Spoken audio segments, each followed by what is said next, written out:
Yuletide is an obsolete or archaic term for time, period or season. It survives in compounds such as Yuletide, eventide, shrovetide, Eastertide, noontide, etc. A simple noun tide was used synonymously with time and as a unit of time with hour in Old English and Middle English, but this usage became obsolete in the 15th century and survives only in occasional poetic reference to occasion, or favourable, proper time.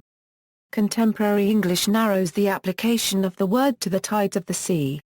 Etymology: the term tide has cognates in other Germanic languages, including Dutch and German. In German, the word for the tides of the sea is based on the root zeit, indicating a relationship between these two words that is no longer present to the same degree in English. The Anglo-Saxon word tid, from which the tide is derived, means seasons in a general sense.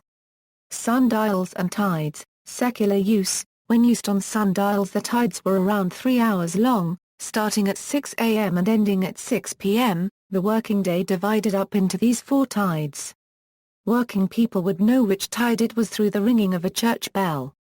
The Saxons divided their sundials into tides not hours, comprising 8 tides to cover day and night, starting with morgen at 4:30 to 7:30 a.m., then dagmal 7:30 a.m. to 10:30 a.m.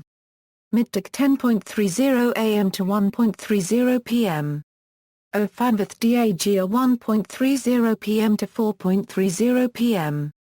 Mid-afton 4:30 p.m. to 7:30 p.m. Onvith not 7:30 p.m. to 10:30 p.m. Midnight 10:30 p.m. to 1:30 a.m.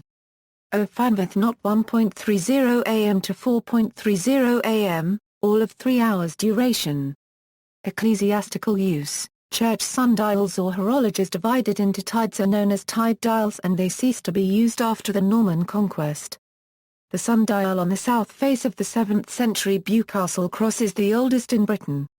It is at some height from the ground, and is divided by 5 principal lines into 4 spaces, the tides, according to the octaval system of the angles. 2 of these lines, viz., those for 9 a.m. and midday, are crossed at the point. The 4 spaces are subdivided so as to give the 12-day hours of the Roman and ecclesiastical use. On one side of the dial there is a vertical line which touches the semicircular border at the second afternoon hour. This may be an accident, but the same kind of line is found on the dial in the crypt of Bamberg Church, where it marks a later hour of the day. The sundial may have been used for calculating the date of the spring equinox and hence Easter. The Saxon church at Corhampton, Hampshire has a sundial with markings divided into 8 3-hour tides. The ecclesiastical day has 5 divisions, known as the canonical hours, with 4 3-hour tides between. These were marked on the sundials as lines with crosses and indicate prime at 6 a.m., terce at 9 a.m., sext at 12 p.m., none at 3 p.m., and finally vespers in the evening at sunset, between 4 and 6 p.m. As mentioned by Bede, the length of hours and therefore the tides, was flexible at this point in history.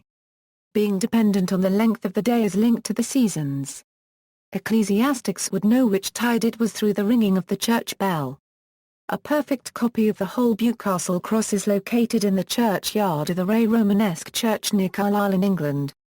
The Kirkdale Tide dial has 4 principal divisions marked by 5 cross lines, and subdivided by single lines.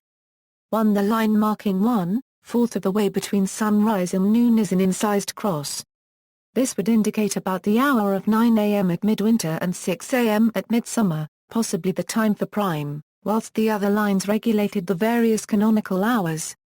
The sundial is dedicated to one Haworth and dates between 1056 and 1065. The Nendrum monastic site in Northern Ireland, traditionally founded in the 5th century by Saint Macaur, has a reconstructed tide dial. See also, wide, references. External links: the Kirkdale Sundial, the Kirkdale Sundial, Bishopstone Church and Sundial, St Andrew's Church, Bishopstone.